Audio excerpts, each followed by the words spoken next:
Salut à tous et à tous les amis, on se retrouve pour la review de Monday Night Raw du 4 décembre 2023. Et donc pour ouvrir le show, on a une petite promo entre Sami Zayn et le Scottish Psychopath Drew McIntyre. Donc promo assez intéressante j'ai trouvé personnellement, ayant vu le show, que le discours de Drew McIntyre, il était vraiment bon. Bon, Sami Zayn était un petit peu plus dans sa gimmick, de essayer de ramener Drew McIntyre à la raison, mais ce n'était pas simple du tout pour lui. Bon, bien évidemment que on avait une match officielle la semaine dernière et que ça allait partir un petit peu en sucette que la WWE soit mise en difficulté, mais bon, faut savoir une chose, c'est que Drew McIntyre et Sami Zayn se sont finalement ensuite affrontés dans un match solo en un contre un qui a été vraiment d'une qualité extrêmement bonne. J'ai pas envie d'être trop dur avec la WWE, mais ça a été pour moi l'un des meilleurs matchs de Drew McIntyre depuis un certain moment, même si, bon, il y a un si. C'est qu'en face, il avait un grand adversaire en la personne de Sami Zayn, qui est pour moi un des catcheurs qui met le plus en ce moment à la WWE des personnes en avant. Bon, il a quand même été. Ces deux-là ont quand même fait deux gros face et heel turn, enfin, surtout pour Drew McIntyre actuellement, mais Sami Zayn a été illégalement l'an passé avec la Bloodline, où il a fait péter du côté du Royal Rumble. D'ailleurs, on s'en rapproche du Royal Rumble et Sami Zayn sera fest cette année. Drew McIntyre, lui, sera heel sans doute. Mais ce qui est certain, c'est que bon, la rencontre en elle-même, elle a été d'une extrêmement bonne qualité. Bon, finalement, Drew McIntyre va gagner, c'est logique. Il faut renforcer le personnage de heel de Drew McIntyre. C'est logique, il faut renforcer le personnage de heel de Drew McIntyre. Donc, avec son Claymore Kick qui va sonner littéralement, même mettre au tapis Sami Zayn. Donc, c'est quand même assez intéressant de voir que le Québécois soit mis en difficulté de la sorte. Donc, je suis quand même assez content de la WWE par rapport à ce heel turn de Drew McIntyre. Au début, j'accrochais pas trop, voire pas du tout. Maintenant, j'accroche un petit peu plus qu'auparavant. Donc, la preuve ensuite, après, en coulisses, Drew McIntyre va attaquer et donc blesser Sami Zayn. Donc, est-ce que c'est pour la storyline? Apparemment, non, ce n'est pas pour la storyline que Drew McIntyre blesse Sami Zayn, mais si c'est le cas, c'est extrêmement bien vu de la part de la WWE. J'ai trouvé extrêmement peu intéressant, franchement, la WWE là. Ils nous ont mis un match entre Nia Jax et Shayna Baszler, donc les deux anciennes partenaires. Franchement, la WWE, ils ont quand même détruit la carrière de Shayna Baszler. Mais à un point, vous vous rendez pas compte comment ils ont détruit Shayna Baszler. Elle était invincible à la NXT. Elle a eu le plus long règne de championne NXT. Et je m'en fiche si vous n'êtes pas d'accord avec moi. Personnellement, je trouve qu'il a été détruit. Tout d'abord, Becky Lynch l'a battu et ça a été le début de la descente en enfer pour Shayna Baszler. Ils ont cassé son personnage en morceaux littéralement, mais franchement, je trouve ça d'une rareté que ça arrive pas souvent. Franchement, Shayna Baszler s'est fait littéralement. On va pas dire qu'elle s'est fait marcher dessus dans ce match-là. Elle a quand même porté la clutch sur Nia Jax, qui était pas loin de tomber dans les pommes. Finalement, elle va écraser Baszler avec l'aide de son propre, voilà, la mettre en difficulté, et derrière lui faire son saut de la deuxième corde, enfin son nouveau finisher, si vous préférez. Mais quand même, le match a été une bonne qualité, mais Nia Jax va le gagner, et ils sont en train de littéralement détruire la carrière de Shayna Baszler. Enfin, c'est déjà fait, mais ils sont en train d'encore plus la détruire, et franchement, je trouve ça exagéré. Je suis content que Nia Jax soit revenue, hein, je vous dis pas le contraire, mais je trouve ça totalement bête et stupide qu'ils détruisent la carrière de Shayna Baszler, qui est une très grande championne. Bon, finalement, Becky va venir interrompre Nia Jax, qui va préférer fuir. Vu qu'elle a continué à attaquer Shayna Baszler, est-ce que Becky Lynch et Nia Jax vont s'affronter dans les prochaines semaines? Pourquoi pas la semaine prochaine? Apparemment, il y a des rumeurs qu'elles s'affronteraient la semaine prochaine.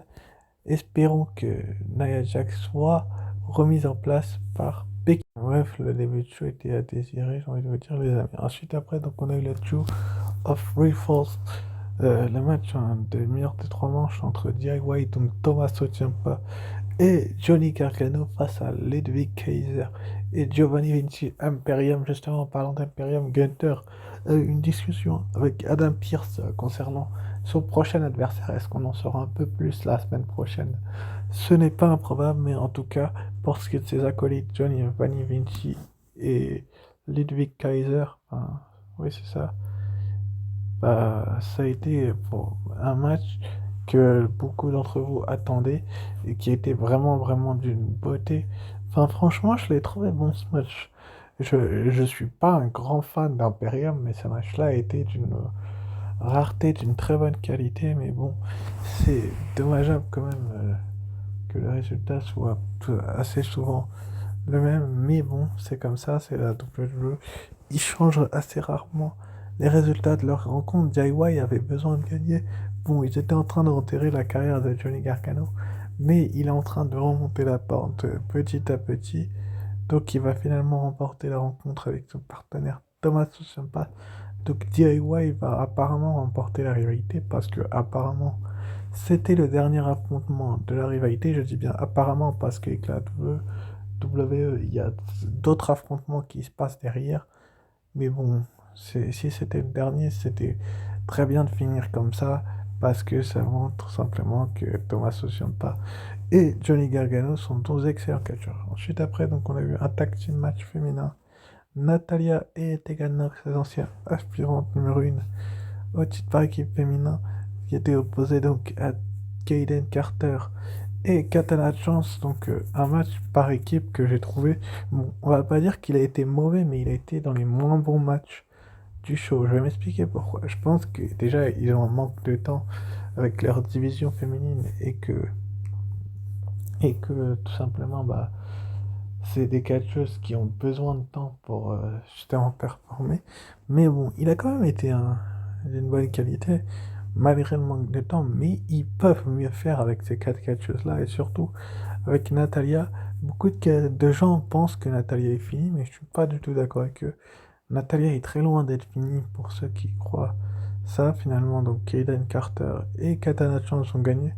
C'est logique que la jeunesse s'impose parce que franchement, si tu fais gagner la vieille, enfin la vieille briscarde Natalia, enfin, et un peu plus jeune Tegan Nox qui viennent de perdre un match de championnat, ça les remet sur le droit chemin. Enfin bref. Ensuite après, donc on a eu Cody Rhodes qui s'est adressé donc à The King of the Strong Styles Shinsuke Nakamura suite à l'attaque qu'il a subi la semaine dernière où il a pris un green mist en pleine face. On a l'impression, on se doutait pas forcément la semaine passée lorsque le show s'est déroulé que finalement Nakamura s'adressait à Cody Rhodes et pourtant c'était bel et bien à Cody Rhodes qui s'adressait, donc il va l'interrompre et se mettre derrière lui alors qu'il s'est annoncé dans le Royal Rumble. Il parle de mettre fin à la story Cody Rhodes et je vais totalement de son côté s'ils amènent un nouvel affrontement à livre avec l'actuel champion en titre, mais bon, pour le moment, c'est pas ses préoccupations s'appellent Shinsuke Nakamura, donc il s'est un petit peu adressé à Shinsuke Nakamura et il a dit qu'il se doutait pas forcément que Shinsuke Nakamura s'adressait à lui. Et c'est bien dommageable que Cody Rhodes ne s'en soit pas douté parce que quand même il y a eu certaines références un petit peu lui. Il fait partie quand même des meilleurs actuellement à la WWE, donc c'était quand même assez bizarre que il ne le savait pas. Donc c'était quand même une bonne promo qui va être donc interrompue par Shinsuke Nakamura qui va rappeler à Cody Rhodes qu'il a subi la même humiliation par le passé. Et donc ça va être assez intéressant de voir la réaction de Cody Rhodes lorsque Nakamura s'adressera à lui sur l'écran géant. Bon, bah, je crois qu'on est parti pour une feud qui va durer un petit peu, mais je suis pas contre cette rivalité, justement. Enfin bref, ensuite après on a eu les Creed Brothers contre le champion d'Amérique du Nord, donc Dirty Dominic Mysterio, et Gigi McDonagh, donc Gigi McDonagh, Judgment Monday, donc Rhea Ripley n'était pas présente à ce... Du coup, je vous disais, Rhea Ripley n'était pas présente à ce show pour des raisons on ne le sait quelconques. Donc ça a été donc du coup Julius Creed et British Creed face à Finn Balor n'était pas présent non plus, il y avait Damien Priest. de Dirty Dominic Mysterio, le champion d'Amérique du Nord, et JD McDonagh, et c'était peut-être un live event, ça on n'en sait rien du tout, pour l'absence de replay et le ballon, ils étaient peut-être prévus en même temps leurs absences, mais donc les Creed Brothers, les prétendants numéro 1 au titre par équipe de Damien Priest et de Finn Balor, justement, on livrait une performance que j'ai trouvé quand même assez bonne. Bon, je me doute que les Creed Brothers sont une bonne équipe, hein. Je les ai suivis du côté de la NXT lors de leur push, et je les suis encore un petit peu. Je trouve quand même que c'est une excellente équipe et qu'ils ont besoin vraiment d'être sur les devants de la scène. Donc, c'est une bonne chose de les mettre face aux champions d'Amérique du Nord, donc Dirty Dominic Mysterio et JD McDonagh, donc qui sont une équipe qui sont pour moi parmi les meilleurs, mais ils vont perdre l'équipe de Dominic, et c'est logique que l'équipe de Dominic ait perdu face aux prétendants numéro 1 au titre par équipe que sont les Creed Brothers. Est-ce que les Creed Brothers sont les futurs champions par équipe? Ce serait génial, mais c'est reste à voir. Enfin bref.